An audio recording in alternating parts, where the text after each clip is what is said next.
Magandang umaga po. Narito na po ang magiging lagay ng panahon ngayong umaga ng Huwebes, January 8, 2026.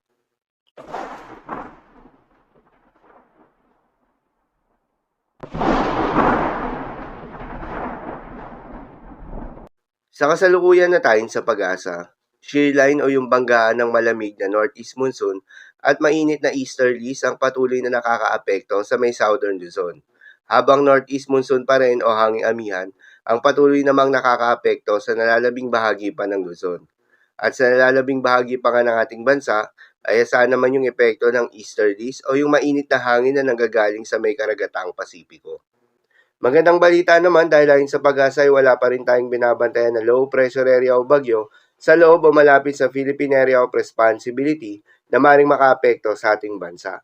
Subalit maging handa pa rin tayo dahil base sa Tropical Cyclone Information ng pag-asa para sa unang buwan ng taon, posible hanggang isang bagyo ang pumasok o mabuo sa Philippine Area of Responsibility ngayong buwan ng Enero. At kung sakali magkaroon nga ng bagyo sa unang buwan ng taon, posible itong maglandfall sa Eastern Visayas o Caraga region o posible rin itong lumihis at kumilos papalayo ng ating bansa.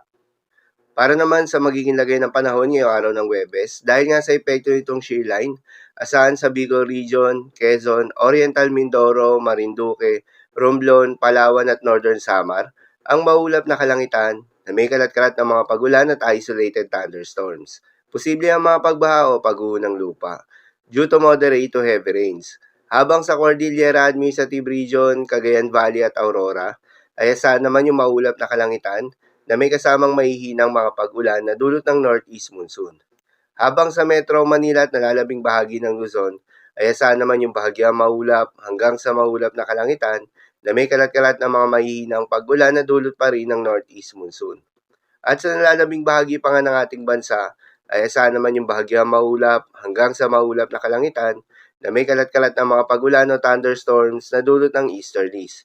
Posible rin na mga pagbaha o pagguho ng lupa during severe thunderstorms. Madalas nabobo ang mga thunderstorms na ito tuwing hapon o gabi na nagtatagal ng 1 hanggang 2 oras. Kaya naman ingat sa mga posibleng banta ng pagbaha at pagguho ng lupa, lalong-lalo na sa mga lugar na inuulan na noong mga nakaraang araw pa.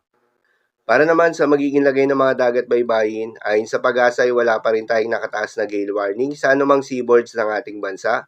Kaya naman malayong makakapamalaot yung mga kababayan nating mangingisda at yung may mga maliliit na sasakyang pandagat.